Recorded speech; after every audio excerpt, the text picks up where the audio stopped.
Hello and welcome to the Mike Less Farmhand Mike YouTube channel, bringing you some of the biggest and best variety and definitely the most versatile farming content on social media today. You can find me on YouTube, Instagram, TikTok, and Facebook at Farmhand Mike. Hey everyone, welcome back for another video. It is getting that time of year where guys are getting in the field and starting to plant, and this is a fresh 2023 planting video. I am out in the field with a farmer I know in Miami County, Ohio, just near the town of West Milton, as he is planting soybeans using his John Deere 7810 tractor, pulling a John Deere model 1790 planter. This is a 1224, so this has 24 planting units on it. He is planting his soybeans on a 15-inch row spacing. Now with these planters here, you can lift every other planting unit up and make it a 12-row corn planter on a 30-inch spacing. This field here had corn in it last year. That's a pretty common rotation here in Western Ohio. Corn one year, soybeans the next. They ran their Landall VT disc over this field last fall, followed by a J&M rolling harrow hooked behind the disc, and then they let it set over the winter here, and they're planting right into it. He is planting these soybeans at a population of 145,000. That's 145,000 plants per acre, and these are a 3-1 maturity. And let's talk about the John Deere 7810 tractor a bit.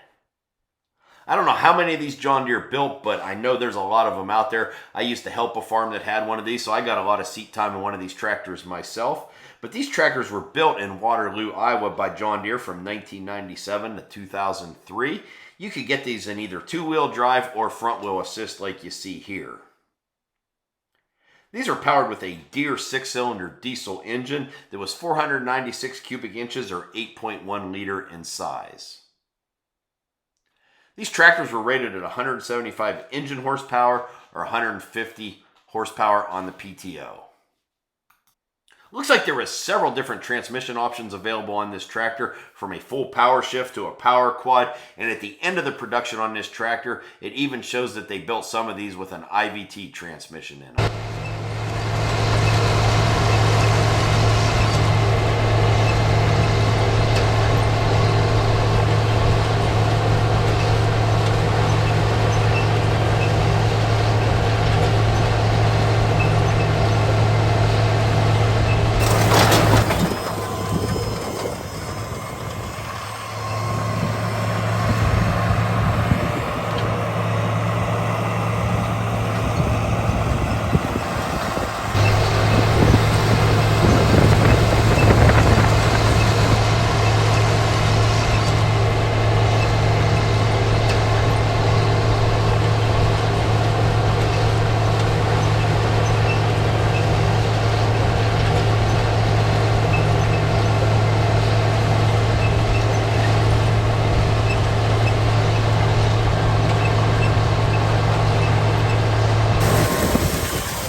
up this video. If you did like this video, please go down there and hit that like button. Feel free to comment below. And if you're new to my YouTube channel, I'd really appreciate it if you would go down there and hit that subscribe button. Stay tuned. There's always lots of new and exciting farming content coming to my YouTube channel. And if you want to see more of what I'm doing, you can also follow me along on Instagram, Facebook, and TikTok at Farmhand Mike. As always, thank you for watching and supporting my social media.